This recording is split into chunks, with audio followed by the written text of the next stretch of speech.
နေ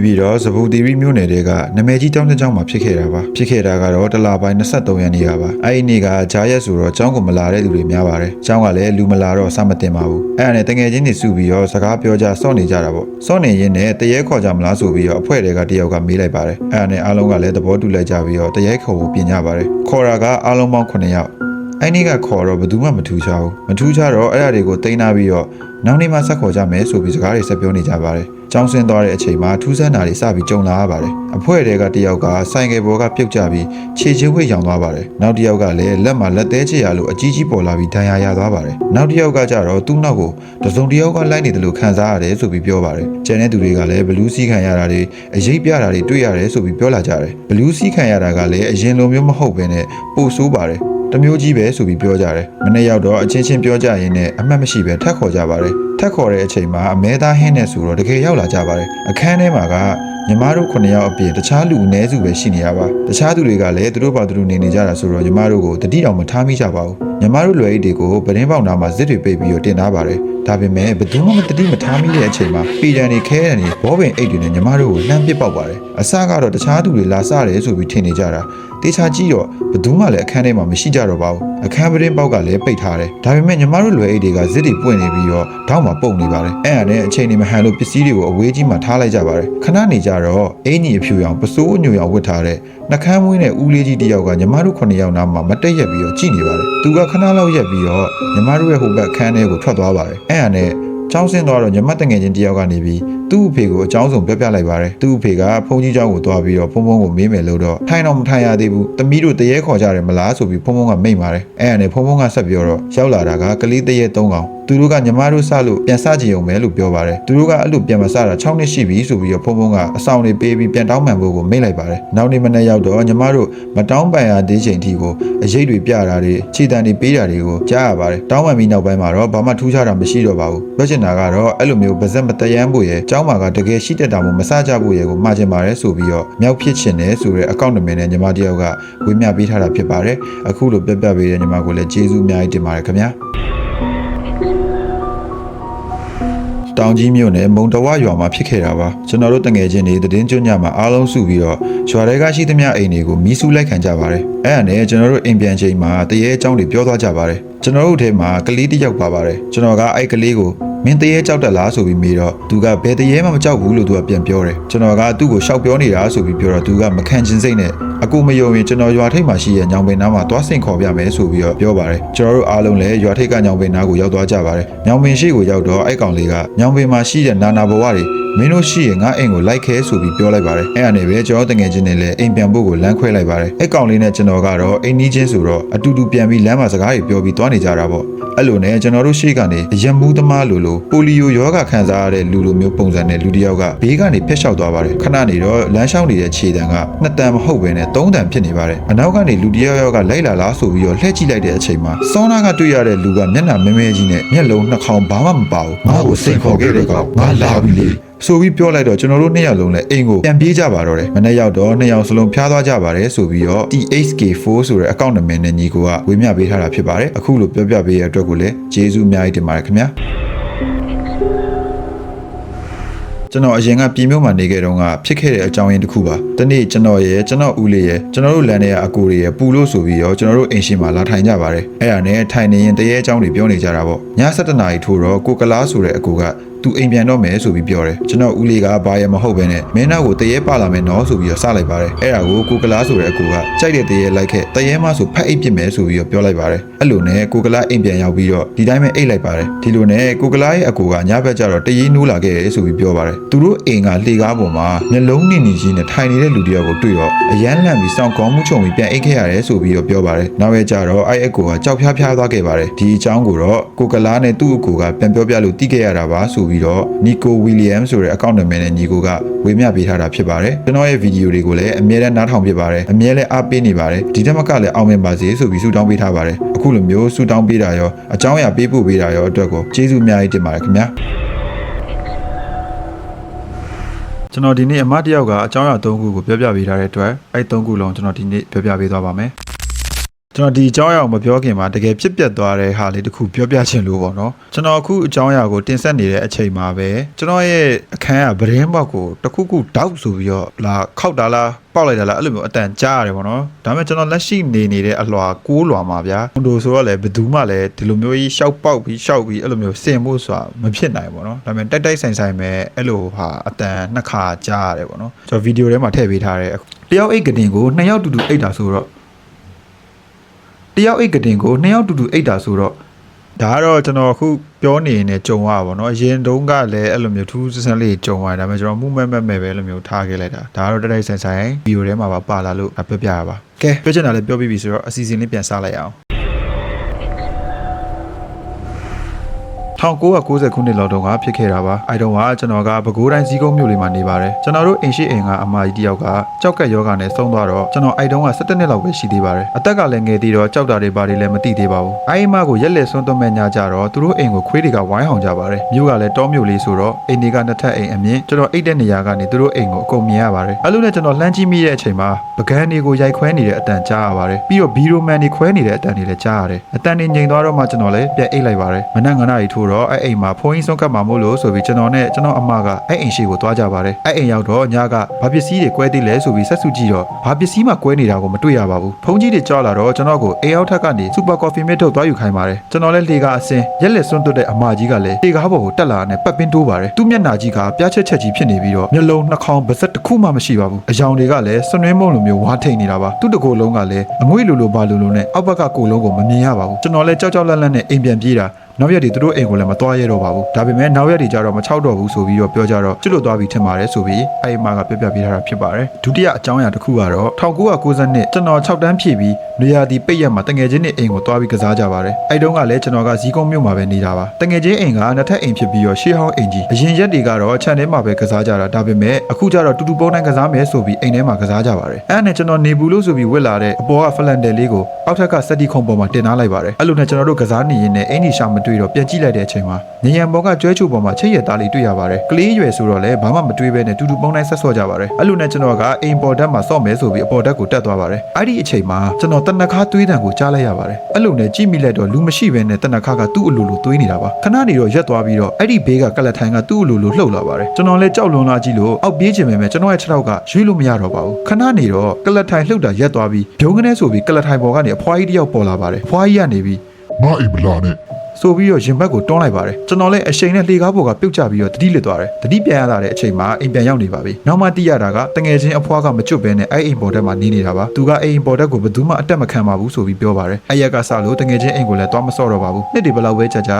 တငယ်ချင်းအဖွားရဲ့သပင်ဖြူဆုပ်ဆုပ်နဲ့မျက်ထောင်ညီကြီးကကျွန်တော်ရဲ့မျက်စိထဲကနေမထွက်သေးပါဘူးတတိယအကြောင်းအရာတစ်ခုကတော့1996ခုနှစ်တည်င်းကျွတ်လပြည့်နေ့ရက်မှာကျွန်တော်နဲ့ကျွန်တော်အကိုဝင်းခွဲနဲ့ကပဲခူးတိုင်းတာယာဝတီမြို့ဝင်မှာရှိတဲ့ဘုန်းကြီးကျောင်းကိုအလဲသွားကြပါတယ်ကျွန်တော်ရဲ့ကျွန်တော်အမရဲ့ကျွန်တော်အကိုဝင်းခွဲရဲ့စုစုပေါင်း3ယောက်ပါဘုန်းကြီးကျောင်းကိုရောက်တာနေခင်းပိုင်းဆိုတော့မြို့ဘက်ကိုခဏသွားကြပါတယ်ညနေပြန်ရောက်ပြီးရေမိုးချိုညစာစားကြပါတယ်ညကျတော့ဘုန်းကြီးကျောင်းမှာရှိတဲ့တီလာရှင်ဆောင်မှာသွားပြီးအိတ်ကြပါတယ်အဆောင်ကတော့2ထပ်ပါအပေါ်ထပ်မှာကဆရာလေး2ပါးတည်င်းသုံးပြီးတော့အောက်ထပ်မှာကကတင်4လုံးရှိပါတယ်ဒါပေမဲ့ဆရာလေးတွေကအပေါ်ထပ်ကိုခေါ်ပြီးတော့တိတ်ပါတယ်ကျွန်တော်တို့ညီမ2ယောက်ကလည်းလွတ်လွတ်လပ်လပ်ပဲအိတ်ချင်တာနဲ့အောက်ထပ်မှာပဲအိတ်ကြပါတယ်အဲ့လိုနဲ့ည7:00 နာရီကျော်တော့အဆောင်ပြင်ကနေပြီးတော့လမ်းလျှောက်တဲ့အတန်တွေကိုကြားရတယ်ပြီးတော့အဆောင်ရှိကကြောက်စီတွေကိုရေတွေခြေခတ်ပြီးစီးနေတဲ့အတန်တွေကြားရပါတယ်ပြီးတော့ကျွန်တော်တို့ရဲ့တကားကိုလည်းအတင်းတွန်းပြီးတော့ဖွင့်နေတဲ့အတန်တွေကိုလည်းကြားရတယ်အဲ့လိုနဲ့အပေါ်ထက်ကဆရာလေးကနေဟဲ့ခွေးဆိုပြီးတော့ဟန့်လိုက်တယ်အတန်တွေကခဏတော့ရက်သွားပြီးတော့ခဏနေကြတော့ကျွန်တော်တို့ကတင်ကိုလာလှုပ်ပါတယ်တယောက်အိတ်ကတင်ကို2ယောက်တူတူအိတ်တာဆိုတော့ဒီတိုင်းပဲလှုပ်တာလို့ထင်လိုက်ပါတယ်အဲ့လိုနဲ့ကျွန်တော်တို့ညီမ2ယောက်နေမလှုပ်နဲ့ငါမလှုပ်နဲ့ဆိုပြီးညင်းနေကြတဲ့အချိန်မှာပေါ်ကမီဒီကအုံတီလုံးလောက်ကြီးသွားလိုက်ပုတ်ဆုံးကျူးလောက်တေးသွားလိုက်ဆိုပြီးပိတ်လိုက်ဖွင့်လိုက်ပြီးဖြစ်နေပါတယ်ကျွန်တော်တို့ညီမ2ယောက်ကလည်းမီးမငိန်လို့ဖြစ်တာပါဆိုပြီးတော့ထားလိုက်ပေမဲ့နိုင်ဝက်လောက်နေတော့ကျွန်တော်အိတ်ပျော်သွားပါတယ်မနဲ့လင်းတော့ဆရာလေးတွေကအောက်ဆင်းပြီးတော့မီးလာဖွင့်ပေးပါတယ်ဒါပေမဲ့မီးကဖန်ချောင်းကြီးပါအဲ့ကြတော့မှညကတရေ6ခံရမယ်သိကြပါအဆောင်ပြင်ရောက်တော့လဲညကခြေစည်းတဲ့နေရာမှာကြောက်စီရည်လည်းမရှိပါဘူးကျွန်တော်တို့ညီမ2ယောက်လည်းတယောက်မျက်နှာတယောက်ကြည့်ပြီးတော့အကူဝင်းခွဲကိုငါတို့မြန်ပြန်ကြမယ်ဆိုပြီးပြောလိုက်ပါတယ်လမ်းရောက်တော့မှအကူကနေပြီးတော့အဲ့ဒီဆောင်မှာတီလာရှင်လေးတစ်ပါးသုံးတော့ဘူးလေဆိုပြီးပြောပြတော့မှသိရပါတယ်ဒါကတော့အမတယောက်ကသူ့အကြောင်းအရာလေးတွေကိုဝင်မြပေးထားတာဖြစ်ပါတယ်အခုလိုပြောပြပေးတဲ့အမကိုလည်းကျေးဇူးအများကြီးတင်ပါတယ်ခင်ဗျာကျွန်တော်အဖေနဲ့အမေနဲ့ယူပြီးသိမ့်မကြဘူးအဖေက KM တယောက်နဲ့ဖောက်ပြန်ခဲ့ပါတယ်အဲ့ဒါကိုအမေကတီးတော့အဲ့တယောက်ကိုလိုက်ပြီးပြောပါတယ်အဲ့ဒါနဲ့ကောင်မလေးကအမေကိုညှိုးပြီးတော့အဖေကိုအမေအကြောင်းတွေအတင်းလိုက်မေးခဲ့ပါတယ်အမေကျွန်တော်ကိုဝင်ရလာပြီးသိမ့်မကြဘူးအမေကိုဘသူကထိလိုက်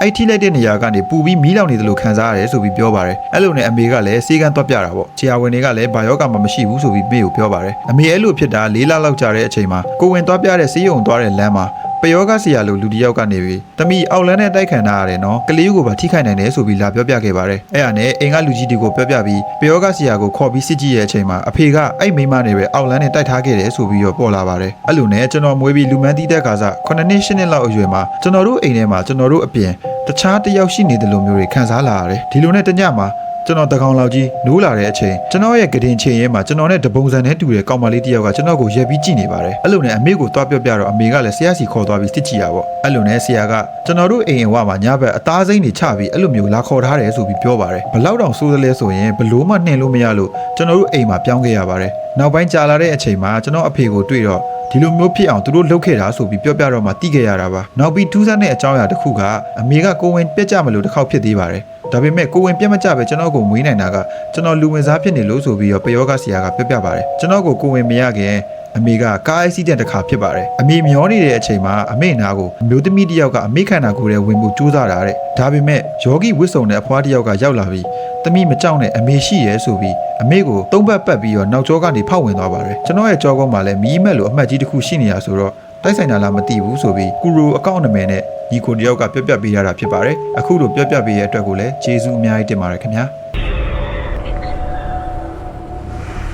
ကျွန်တော်နာမည်ကမောင်ထူးပါကျွန်တော်အသက်9နှစ်တုန်းကကြုံခဲ့ရတဲ့ဖြစ်ပျက်လေးတစ်ခုကိုပြပြချင်ပါတယ်ကျွန်တော်အဖေရဲ့တငယ်ချင်းတစ်ယောက်ကအရက်တောက်တာလွန်ပြီးတော့ညာတွေးချင်းဆေးရုံရောက်သွားခဲ့ပါတယ်အဲ့လိုနဲ့အဲ့ဒီညမှာပဲဆုံးမသွားတယ်ဆိုပြီးနောက်ရက်ကျမှကျွန်တော်သိလိုက်ရပါတယ်ဒီလိုနဲ့နိုင်ရှိတဲ့ညမှာကျွန်တော်နဲ့ကျွန်တော်အမ2ယောက်တည်းအိမ်မှာကြံခဲ့ပါတယ်ည12နာရီလောက်ကျတော့ကျွန်တော်အပေါ့သွားခြင်းလို့ဆိုပြီးအမကိုခေါ်သွားပါတယ်အမကသူ့အရင်ဝင်မယ်ဆိုပြီးအိမ်သားတွေကိုဝင်သွားတော့ကျွန်တော်လည်းမအောင်နိုင်လို့အိမ်ပြင်ကမြောင်းထဲမှာကိစ္စသွားရှင်းရပါတယ်အဲ့လိုနဲ့ကျွန်တော်ရဲ့တငယ်ချင်းအိမ်သားမှာလူရိတ်ကိုတွေ့လိုက်ပါတယ်ကျွန်တော်လည်းတခိုးလားဆိုပြီးတော့တတိထားပြီးကြည့်နေတဲ့အချိန်အဲ့ဒီရိတ်ကဖြတ်ခနဲပျောက်သွားပြီးတော့ကျွန်တော်နဲ့10ပေအကွာမှာလာဖို့ပါတယ်ကျွန်တော်လည်းရုတ်တရက်ကြည့်မိလိုက်တဲ့အချိန်မှာအဖေရဲ့ဆုံးသွားတဲ့တငယ်ချင်းဖြစ်နေပါတယ်သူကရုတ်တရက်နဲ့ကျွန်တော်ကိုကြည့်ပြီးရှေ့ကိုတဖြည်းဖြည်းနဲ့တိုးလာပါတယ်ကျွန်တော်လည်းလန့်ပြီးတော့အိမ်ပေါ်ကိုတက်ပြေးတာအမပါအောက်မှာကြံခဲ့ပါတယ်အိမ်ကလူကြီးတွေကိုပြတော့ဖုန်းကြီးတွေပြင်ပြီးအမျှပါဝေပေးလိုက်ကြပါတယ်နောက်ထပ်ဒီလိုမျိုးအကြောင်းအရာတွေထပ်မဖြစ်တော့ပါဘူးဆိုပြီးတော့မောင်လူအေးဆိုတဲ့အကောင့်နာမည်နဲ့ညီကိုတယောက်ကပေးပို့ထားတာဖြစ်ပါတယ်အခုလိုပေးပို့ပေးရတဲ့အတွက်ကိုလည်းကျေးဇူးအများကြီးတင်ပါတယ်ခင်ဗျာကျွန်တော်ငငယ်တုန်းကကျွန်တော်အမကြုံခဲ့ရတဲ့အကြောင်းလေးတစ်ခုကိုပြပြချင်လို့ပါကျွန်တော်လာသားအရွယ်တုန်းကကျွန်တော်အမရဲ့အကိုတငယ်ချင်းတွေရဲ့ကလေးပါချီပြီးတော့ဝါးတွေလိုက်ရောင်းကြပါတယ်နေ့လေဆိုရင်အားလုံးကတူတူပုံနှံကစားလေးရှိပြီးတော့ခဏနားကြပါတယ်တရက်ကြတော့ကျွန်တော်အမကအရင်နေခဲ့တဲ့အိမ်ဟောင်းနာမှာတွားကစားကြမယ်ဆိုပြီးကလေးကိုပါချီပြီးတွားဆော့ကြပါတယ်အဲ့ဒီအိမ်ထဲကအခန်းတစ်ခန်းမှာအမကပုံပို့လုပ်နေတော့လာသားအရွယ်ကျွန်တော်ကမေမေဆိုပြီးမပီမတတွေပြောပြီးတော့အခန်းထဲကိုတွားပြီးတွားနေတယ်ဆိုပြီးပြောပါတယ်အဲ့ဒါနဲ့အမလည်းလန့်သွားပြီးတွားချီလိုက်တဲ့အချိန်မှာအဲ့အခန်းထဲမှာတော်တော်လေးကိုကြီးရဲ့အရင်မဲမဲတစ်ခုကိုတွေ့လိုက်ရပါတယ်အဲ့ဒါနဲ့အမလည်းတအားလန့်ပြီးထွက်ပြေးခဲ့ကြတယ်အကိုလည်းနောက်ကနေလိုက်လာပြီးတရေ6တယ်ဆိုပြီးအမကပြောပြလိုက်တော့မှအိမ်ကလူကြီးတွေကိုဝိုင်းပြီးပြောကြပါတယ်အမေကလည်းရေမန်းတွေတိုက်ပေးပြီးနောက်ကိုမသွားဘူးပြောပြခဲ့ပါတယ်သူပြီးတော့ GC ကလုံးဆိုတဲ့အကောင့်နာမည်နဲ့ညီကိုကပြောပြပေးထားတာဖြစ်ပါတယ်အခုလိုပြောပြပေးရတဲ့အတွက်ကိုလည်းကျေးဇူးအများကြီးတင်ပါတယ်ခင်ဗျာ2024တုန်းကကြုံခဲ့ရတဲ့ဖြစ်ပျက်တစ်ခုပါကျွန်တော်တငယ်ချင်းအသေးလေးခန့်မင်းဟိန်ကိုရဲနိုင်ထွန်းကျော်ဝင်းမောင်ချစ်တာလင်းထွန်းကျော်ဆိုပြီးစုစုပေါင်း10ယောက်ကဇေဒီခုံရွာနာကအိမ်ဟောင်းကြီးတစ်လုံးကိုစူးစမ်းဖို့ဆိုပြီးတွားကြပါတယ်လူတွေပြောကြတာကတော့အဲ့အိမ်မှာညတိုင်းအရိတ်တွေခြေတံတွေကြားရတယ်ဆိုပြီးတော့ပြောကြပါတယ်ကျွန်တော်တို့ကလည်းလူငယ်ဆိုတော့လုံးဝမယုံကြပါဘူးဒါကြောင့်ကျွန်တော်တို့လည်းစိတ်ဝင်စားလို့ညနေမှောင်တဲ့အချိန်မှာဓာတ်မီးတွေယူပြီးတော့တွားကြပါတယ်အဲ့လိုနဲ့ကျွန်တော်တို့အိမ်ထဲကိုရောက်ပြီးဝင်လိုက်တာနဲ့လေအေးကြီးတိုက်လာတယ်လို့ခံစားရပါတယ်တကားတွေကလည်းသူတို့ပေါ့သူတို့တဖြည်းဖြည်းလှုပ်နေပြီးခြေတံလိုအတန်တွေကြားနေရပါတယ်အဲ့ဒါနဲ့အသေးလေးကလည်းရီပြီးတော့ဒီຢာတွေကလေတိုက်လို့ဖြစ်မှာပါကွာဆိုပြီးတော့ပြောတယ်ဒါပေမဲ့ခန့်မင်းဟင်းကမဟုတ်ဘူးနော်ငါတို့နောက်မှာတရားရောက်ကလမ်းလျှောက်ပြီးလိုက်လာတာမင်းရှိတယ်မကြားရဘူးလားဆိုပြီးပြောလိုက်တယ်အဲ့ဒါနဲ့အကုန်လုံးကလည်းတိတ်ဆိတ်သွားကြတယ်အဲ့ဒီအချိန်မှာအပေါ်ဓာတ်ကနေပြီးတကားကိုတောက်ဆိုပြီးတော့သုံးခါခောက်တန်ကြားလိုက်ရပါတယ်ကိုရဲနဲ့နိုင်ထုံးတို့နှစ်ယောက်စလုံးကလည်းအပေါ်ဓာတ်ကိုတက်ကြည့်ဖို့ဆုံးဖြတ်ကြတယ်ကျန်တဲ့လူတွေကတော့အောက်မှာစောင့်နေကြပါတယ်ခဏကြာတော့အပေါ်ဓာတ်ကနေပြီးကိုရဲရဲ့အတန်နဲ့ဆင်တဲ့အတန်တစ်ခုကဟျောင်းနေတက်လာခဲ့တယ်ဆိုပြီးတော့ခေါ်တန်ကြားလိုက်ရပါတယ်ကျော်ဝင်းကဟျောင်းအတန်ကကြောက်စရာကြီးနော်ကိုရဲရဲ့အတန်မဟုတ်ဘူးဆိုပြီးတူတူလေးပြောတယ်အဲ့ဒီအချိန်မှာအပေါ်ဓာတ်လေကားထိတ်မှာအဖြူရောင်အရိပ်တစ်ခုကတဖြည်းဖြည်းပေါ်လာပါတယ်မောင်ချစ်သားကလက်ထဲရဓာတ်မီနဲ့ထိုးလိုက်တဲ့အခါအရိပ်ကလည်းတစ်ခါတည်းပျောက်သွားပြီးအပေါ်ဓာတ်ကတကားတွေအားလုံးကဝုန်းဆိုပြီးတပြိုင်တည်းပိတ်သွားပါတယ်လင်းထွန်းကျော်ကလည်းအားလုံးကိုခေါ်ပြီးတော့အားလုံးပြေးကြစို့ဆိုပြီးអော်လိုက်တယ်အားလုံးလည်းအိမ်ထဲကနေကတိုက်ကြရိုက်ပြေးထွက်လာကြပြီးနောက်ကိုပြန်လှည့်ကြည့်လိုက်တဲ့အချိန်မှာအိမ်ပဒင်းပေါက်ဝကနေလူတစ်ယောက်ကရက်ပြီးတော့ကျွန်တော်တို့ကိုကြည့်နေပါတယ်နောက်နေ့မနေ့ရွာကလူကြီးတစ်ယောက် ယောက်ပြောပြတာကတော့အဲ့အိမ်မှာအရင်တုန်းကမိသားစုတစုကအပြစ်မရှိဘဲနဲ့သူများတက်လို့တည်ခဲ့ရတယ်ဆိုပြီးပြောကြပါတယ်အဲ့ဒီနေ့ကစပြီးကျွန်တော်တို့တငယ်ချင်းတွေလည်းအဲ့အိမ်ရှိကိုလုံးဝဖြတ်မသွားရတော့ပါဘူးဆိုပြီးတော့မောင်ဖုံးဆိုတဲ့အကောင့်နံပါတ်နဲ့အကိုတယောက်ကလာရောက်ဝေမျှပေးထားတာဖြစ်ပါတယ်အခုလိုပြောပြပေးရတဲ့အတွက်ကိုလည်းကျေးဇူးအများကြီးတင်ပါတယ်ခင်ဗျာကျွန်တော်ကမြကြီးနားဇာတိကပါကျွန်တော်ကရကန်းခတ်တဲ့အလုပ်ကိုလုပ်ပါတယ်ရကန်းရုံနာမည်ကိုတော့မပြောပြတော့ပါဘူး2023-24လောက်တုန်းကဖြစ်မယ်ထင်ပါတယ်ကျွန်တော်ကကချင်ထဲတွေကိုရကန်းခတ်ရပါတယ်ကျွန်တော်ရကန်းရုံကိုရောက်ပြီးမကြဘူးကျွန်တော်ဘေးချင်းကက်လက်အိမ်ကဦးလေးတယောက်ကဆိုင်ကယ်နဲ့မတော်တဆပွဲချင်းပြီးဆုံးသွားပါတယ်ကျွန်တော်တို့အလုပ်ဆိုတာကလည်းရက်ွက်ထဲမှာဆိုတော့အင်ဂျင်ကလည်းဘေးချင်းကက်ရပါပဲအလုပ်ကနေသူတို့အိမ်ကိုလှမ်းကြည့်လို့ရှိရင်လည်းမြင်နေရပါတယ်အဲ့လိုနဲ့သူတို့အိမ်မှာနာရေးလုပ်ပါတယ်အလောင်းကိုလည်းအိမ်မှာပဲထားကြပါတယ်ကျွန်တော်တို့အလုပ်ကပေးထားတဲ့ယောက်ျားလေးအိတ်ဆောင်ကအပေါ်ထက်မှာဆိုတော့သူတို့အိမ်မှာဘာတွေလုပ်နေတယ်ဘာတွေဖြစ်နေတယ်ဆိုတာကိုအထင်သားကြီးမြင်နေရပါတယ်အဲ့တုန်းကကျွန်တော်ကငယ်နေသေးတာရောကိုယ်တိုင်မကြုံဘူးသေးတာရောတရေကိုမယုံတာရောဆိုတော့ဆက်စုလူစေကတော်တော်လေးကိုပြင်းပြပါတယ်ဒီလိုနဲ့ညဘက်12နာရီထိုးတန်ကြားတိုင်းကျွန်တော်အပေါ်ဓာတ်ကနေပြီးလှမ်းလှမ်းကြည့်ပါတယ်အဲ့ဒီတုန်းကတော့ဘာမှမတွေ့ရပါဘူး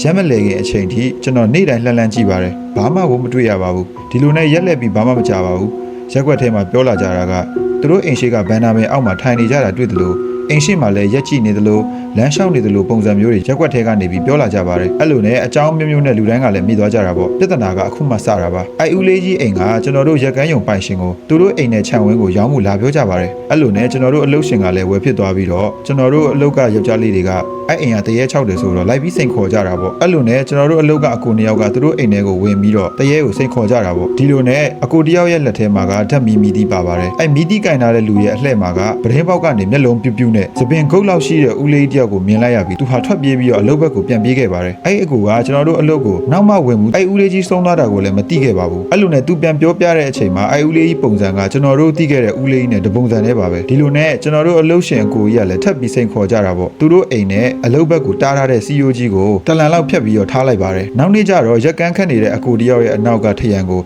ခဏခဏလာပုတ်တာတွေလုပ်ပါတယ်အဲ့လိုနဲ့အလုပ်ထဲကလူတွေကလည်းတယောက်စားနှစ်ယောက်စားနဲ့ခဏခဏမြင်လာကြပါတယ်အဲ့လိုနဲ့နောက်ဆုံးကျတော့ခြံစည်းရိုးပါအကုန်ဖြတ်လိုက်ပြီးတော့အိမ်နဲ့အိမ်ကိုပေါင်းပြီးတော့တအိမ်နဲ့လှုပ်လိုက်ပါတယ်အဲ့ကြမှာတရေ6တဲ့ပုံစံကစပါတယ်အဲ့တရေ6တဲ့အိမ်မှာကထမင်းချက်တဲ့မိသားစု3ယောက်ရယ်ကောင်မလေး3ယောက်ရယ်ကျွန်တော်ရယ်အိတ်ကြပါတယ်ထမင်းချက်တဲ့မိသားစုကတစ်ခန်းကောင်မလေး3ယောက်ကတစ်ခန်းနဲ့ကျွန်တော်ကတော့ဖျားခန်းရှိမှအိတ်ကြတာပါပြဿနာစပြီးတော့ဖြစ်တာကကျွန်တော်စအိတ်တဲ့နေ့မှာပါအလောက်ကပေးတဲ့ကတင်အပုလေးနဲ့ကျွန်တော်ကဖျားခန်းမှာအိတ်ပါတယ်ညတနာရီလောက်ကျတော့နိုင်မီတန်နဲ့အတူကျွန်တော်မျက်လုံးတွေကလည်းအကြောင်းပြချက်မရှိဘဲနဲ့ပွင့်လာတယ်ဖျားခန်းဘက်ကနေပြီးတော့ခြေတံတွေကြားလာပါတယ်တကားဖွင့်တံတွေလည်းကြားရတဲ့အပြင်ကိုရှောက်သွားနေတဲ့ခြေတံတွေကိုလည်းကြားလာရပါတယ်အဲ့ဒါနဲ့ကျွန်တော်လည်းသဘောပေါက်လိုက်ပြီငါ့ကိုတရေစားချောက်နေပြီဆိုပြီးတော့ကျွန်တော်လည်းတိလိုက်ပါတယ်အဲ့ဒါနဲ့စောက်ကိုခေါင်းထိဆွဲချုံလိုက်ပြီးတော့ဒီတိုင်းပဲအိတ်လိုက်ပါတယ်ခြေတံကနေရာအနှံ့မှာကြားနေရပြီသူအသက်ရှိနေတော့ကပုံမှန်အလုပ်တွေကိုလုပ်နေသလိုပုံစံမျိုးပါပဲကျွန်တော်လည်းဖျားစာတွေကိုရသလောက်ရွတ်တရဏဂုံတွေပါရွတ်ပြီးတော့နေလိုက်ပါတယ်အဲ့လိုမျိုးလုပ်လိုက်တာကသူ့ကိုပို့ပြီးဒေါသထွက်စေတယ်ထင်ပါတယ်ကျွန်တော်အိတ်တဲ့ကတင်ဘော်ကိုတက်ပြီးတော့အားကြီးနဲ့စောင့်ပြီးခုန်တာ3ချိန်တိတိပါကျွန်တော်လည်းစောင့်အောက်ထဲမှာဇောချွေးတွေပြန်နေပြီးတော်တော်လေးကြောက်ပြီးတော့ချင်းရင်ကန်းမှာရှိတဲ့ထမင်းချက်တဲ့အန်ဒီကြီးတွေကိုလှမ်းပြီးခေါ်တာ9ချိန်တက်မနေပါဘူးအဲ့အန်ဒီကြီးကိုလည်းခေါ်လို့မရတဲ့အပြင်ကောင်မလေး3ယောက်ရှိတဲ့အခန်းထဲကလူတွေကိုလည်းလှမ်းခေါ်တာတယောက်မှလည်းမနိုးလာကြဘူးဒီလိုနဲ့ကျွန်တော်လည်းအသက်ရှူရတာတော်တော်ကြက်နေပြီးတော့လူကလည်းတတိမကတ်တော့ဘူးစောင့်ကိုဖယ်ပြီးတော့လည်းမကြည့်ရသေးဘူးအဲ့လိုနဲ့ကျွန်တော်ခေါ်ပြီးတိတ်မကြဘူးခဏနေကြတော့ထမင်းချက်တဲ့အန်ဒီကြီးကနိုးလာပြီးတော့ကျွန်တော်ကိုနာမည်ခေါ်ပြီးဘာဖြစ်တာလဲဆိုပြီးတော့လာမေးပါတယ်အဲ့နဲ့ကျွန်တော်လည်းသူ့ကိုအကြောင်းစုံပြောပြပြီးတော့ကျွန်တော်ဒီမှာမအိပ်ရတော့ဘူးဆိုပြီးတော့သူတို့အခန်းထဲမှာပါဝင်အိတ်ခဲ့ရပါတယ်မနေ့ရောက်လို့ကျွန်တော်တေးချာချာပြောပြတဲ့အချိန်မှာအလုပ်ရှင်ကကျွန်တော်ကိုဖုန်းကြောင်နေရဆိုပြီးတော့ပြောပါတယ်တချို့ကြတော့လည်းကျွန်တော်ပြောတဲ့ဟာကိုကြောင်ခုန်တာဆိုပြီးပြောပါတယ်ကြောင်ခုန်ရင်ကတင်ကြီးလွတ်အောင်တော့မခုန်နိုင်ဘူးဆိုတာကတော့အားလုံးလည်းသိကြပါတယ်အခုလိုမျိုးအကြောင်းရင်းမျိုးတွေရှိပါသေးရဲ့ဆိုပြီးတော့ကျွန်တော်ကိုဒီဟာထွတ်ဆန်ဆိုတဲ့အကောင့်နံပါတ်နဲ့ညီကိုတယောက်ကပြောပြပေးထားတာဖြစ်ပါတယ်အခုလိုပြောပြပေးတဲ့အတွက်ကိုလည်းကျေးဇူးအများကြီးတင်ပါတယ်ခင်ဗျာ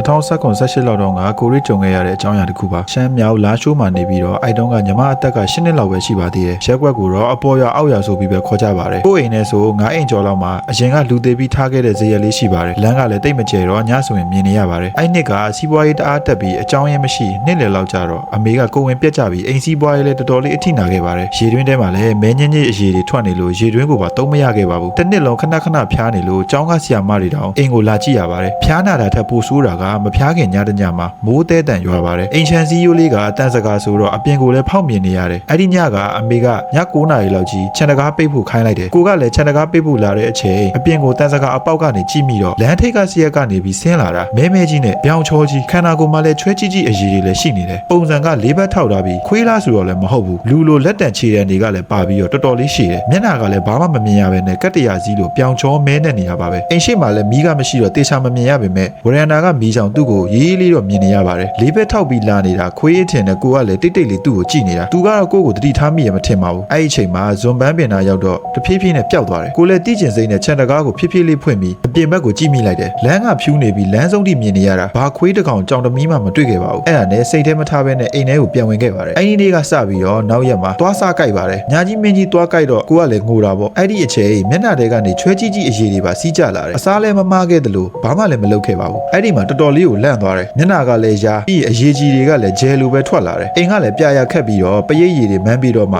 နည်းနည်းလေးရက်သွားတယ်နောက်နေ့ကျတော့ကိုမျက်နှာကိုမှန်တယ်မကြည့်ရဲလောက်အောင်အရေကွန်တွေလန်ပြီးတော့ကြွာကျနေတာအများကြီးပဲအရေကွန်တွေလန်တာကလည်းရက်မသွားဘူးအိမ်ကလည်းအချိန်နေမဟန်တော့ကျမအတွက်ကိုခေါ်စာပစ်ပေးတယ်နောက်ကျမပြောက်ဘူးဆိုပြီးတော့စေကံပြလာလိုက်တာမျက်နှာကအရေကွန်တွေပါလာပြီးတော့အကြောတွေမြင်ရတဲ့အထိပဲအဲ့မှာမူဆယ်တက်ကူတော့အရေပြားစေကံကလည်းဘာဖြစ်လဲဆိုတာကိုတိတိကျကျမပြောနိုင်ဘူးအဲ့လိုနဲ့တရက်ပြီးတရက်မျက်နှာကဖြူဆုပ်ပြီးအကြောတွေအကြောင်းလိုက်ကြီးပေါ်နေတာကြောင်းလည်းမသွားရဲအိမ်ကလည်းမထွက်ရဲခဲ့ပါဘူးတကယ်ချင်းတွေကလည်းကိုကြောက်တာလားမသိဘူးမပေါင်းရဲကြဘူးအဲ့ဒါနဲ့အိမ်မှာပဲနေပြစ်ပြီးအရေကွန်တွေကနေရာတိုင်းကိုကြွာကျနေတာတစ်ထပ်ပြီးတစ်ထပ်ပါအဲ့ဒီအချိန်မှာကန်ကောင်းတော့ဘေးအိမ်ကိုကြောင်မဲမျိုးကအန်ဒီကြီးရောက်လာပါတယ်သူကသူ့ရွာမှာမန်းနေပါတွေမှုတ်ပေးပြီးစေးကုပေးရဲဆိုပြီးပြောတော့သူ့ကိုခေါ်ကြတာပေါ့အဲ့ဒါနဲ့ကျမကိုတွေ့ပြီးသူကတစ်ခေါက်ဆေးတွေပေးတယ်ဘာတစ်ခေါက်မှမသိပေမဲ့အဲ့တစ်ခေါက်ကလေးကိုမန်းမှုတ်ပြီးတော့ညီမကိုကုပေးပါတယ်နောက်မှသူပြောတာကအိမ်ကစီးပွားရေးတက်လို့အတိုက်ခံရတာဆိုပြီးတော့ပြောပါတယ်တကယ်လည်းဟုတ်ပါတယ်အိမ်မှာသွားစစ်ကြည့်ရဲ့အချိန်မှာအိမ်ကအတိုက်ခံရတာပါဘသူတိုက်လဲဆိုပြီးမေးကြတဲ့အချိန်မှာအမျိုးတွေကဆိုပြီးပြန်ပြောပါတယ်ကို့အမျိုးတွေကပဲကိုပြန်တိုက်ထားတာပါလူတွေကမနာလို့ရင်တအားကြောက်ဖို့ကောင်းပါတယ်ဆိုပြီးတော့ညီမတယောက်ကနေပြောပြပေးရတာဖြစ်ပါတယ်အခုလိုပြောပြပေးရဲ့အတွက်ကိုလည်းကျေးဇူးအများကြီးတင်ပါတယ်ခင်ဗျာဒီမျက်နှာဖုံးကိုတက်ထားတဲ့ကိစ္စနဲ့ပတ်သက်ပြီးတော့လာပြောကြတယ်တကယ်တော့ကျွန်တော်ကလေဒီမျက်နှာဖုံးတက်ထားရဲဆိုတာလဲပို့ပြီးတော့ကြောက်စေခြင်းလို့ဗျာဒါပေမဲ့ကျွန်တော်ရဲ့မျက်နှာအမှန်ကိုပြလိုက်လို့ရှိရင်လဲတတိပါမေ့သွားကြမှာဆိုလို့ပေါ့နော်အကြောင်းအရာတွေကိုလာပို့ပေးကြတဲ့တဦးတယောက်ချင်းစီအားလုံးကိုလည်းကျေးဇူးအများကြီးတင်ပါတယ်ကျွန်တော် YouTube မှာလည်းစူးစမ်းပြီးတော့တစ်ပတ်စဉ်တိုင်းကိုဗီဒီယိုပုတ်တွေတင်ပေးသွားမှာမဟုတ်လို့ကျွန်တော်ရဲ့ဗီဒီယိုလေးတွေလည်းအားပေးကြပါအောင်လို့ကျွန်တော်မေတ္တာရက်ခံချင်ပါတယ်အားလုံးပဲကျန်းမာကြပါစေချမ်းသာကြပါစေနောက်မှတွေ့ကြမယ်